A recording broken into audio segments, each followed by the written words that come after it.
The moment Commander Elira stepped out of the tribunal chamber, the galaxy would never be the same again.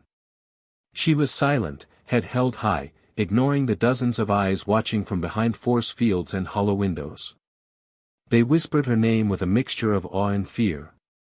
The girl who once bowed to protocol now stood defiant before the entire Galactic Council.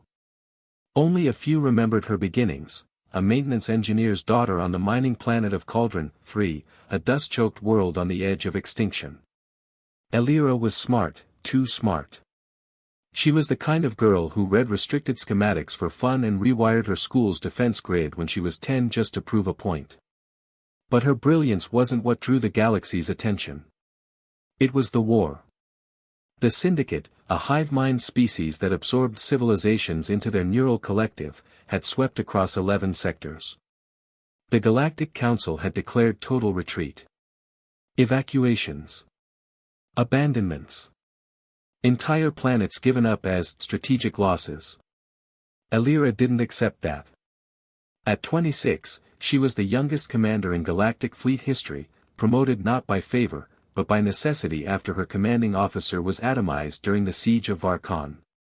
She took charge of the decimated 7th Fleet, a ragtag collection of broken ships, low morale, and dying hope. And she did the unthinkable.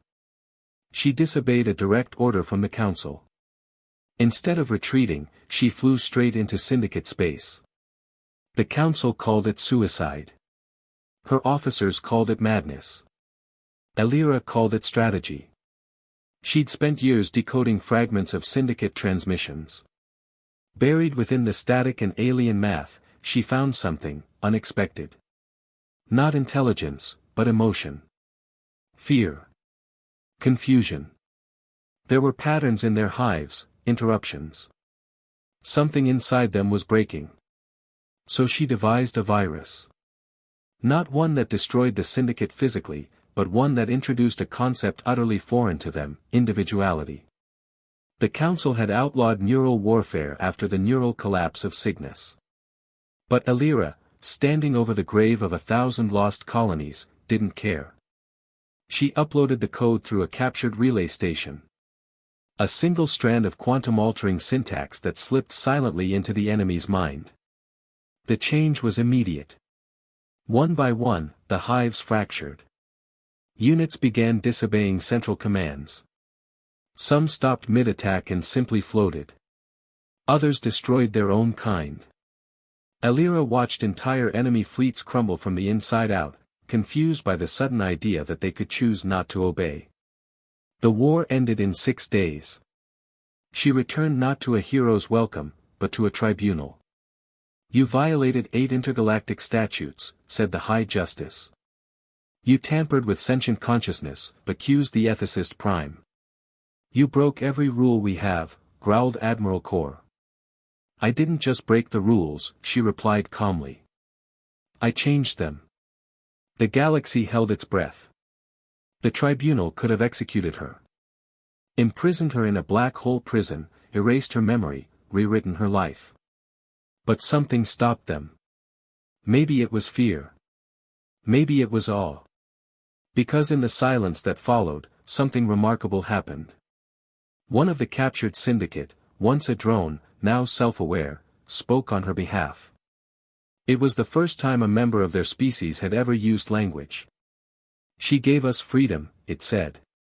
"Before her, we were. Now, we are." That testimony changed everything.